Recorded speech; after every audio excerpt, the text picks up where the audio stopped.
Welcome to Samba Samba. Enjoy the video. You begin now by creating a minimal study zone and naming the exact task you will finish in this session. Once done, start a 25-50-minute timer so your brain commits to a fixed interval. Make sure distractions are removed. Put your phone in another room or on Do Not Disturb and keep only the tools needed at arm's reach. This first step trains momentum. A short, specific start reduces resistance and makes sustained focus far more likely. Now deepen focus by converting your assignment into small, sequential micro-steps you can finish in 10-15 minutes.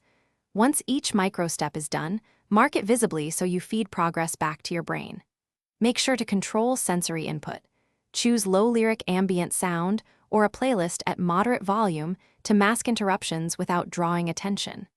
Close unrelated tabs and mute notifications. Focusing on one thing at a time reduces cognitive switching costs and speeds completion.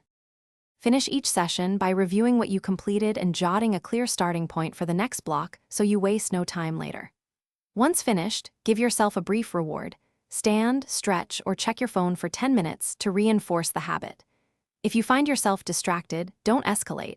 Pause, take 3 deep breaths, spend 1 minute tidying the area, then restart your timer and return to the next micro step. This reset prevents derailment and preserves momentum. Thanks for watching. Consider subscribing if we helped you.